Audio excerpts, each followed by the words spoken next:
নমস্কার বন্ধুরা, আজ আমি বাড়িতে থাকা কিছু উপকরণ দিয়ে একটি তেল বানিয়ে আপনাদের দেখাবো। তেলটা আমি অনেক বছর ধরে ইউজ করছি, তাই ভাবলাম আপনাদের সঙ্গে শেয়ার করি, অনেক উপকার পেয়েছিলাম বলে। তো কি কি উপকরণ নিয়েছি আগে দেখে নিই। নিয়েছি শুকনো আমলকি, আর নিয়েছি মেথি, কালো জিরে, আর নিয়েছি কারি পাতা। কারি পাতাটা আমি শুকনো করে নিয়েছি। আর একদম শেষে নিয়েছি কালো চা। কোন উপকরণের কি উপকার আপনারা নিজেই দেখে নিন। আমলকির উপকারটা দেখে নিলেন, আর এখানে নিয়েছিলাম মেথি কালো জিরা। মেথি কালো জিরার উপকারটাও দেখে নিন। নিয়েছিলাম কারি পাতা।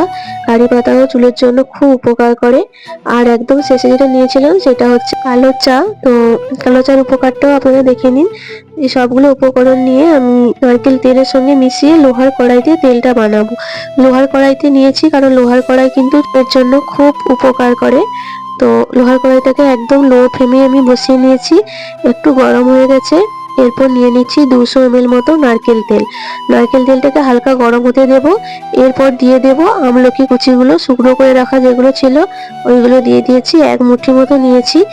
ওইটাকে একটু ভালো করে পাকিয়ে নেব। পাকিয়ে নেওয়া হয়ে গেলে এরপর আমরা দ্বিতীয় উপকরণটা মেথি দিয়ে দেবো। তো বন্ধুরা, আপনারা যারা আমার চ্যানেলে নতুন আছেন তারা কিন্তু অবশ্যই আমার চ্যানেলটাকে সাবস্ক্রাইব করবেন এবং সবাই লাইক করবেন। তো মেথিটা নিয়ে নিয়েছি। মেথিটা আমি 1.5 চামচ মতো নিয়েছি। আর নেব কালো জিরে। কালো জিরেটাও আমি 1.5 চামচ মতো নিয়েছি, 4 চামচে 1.5 চামচ।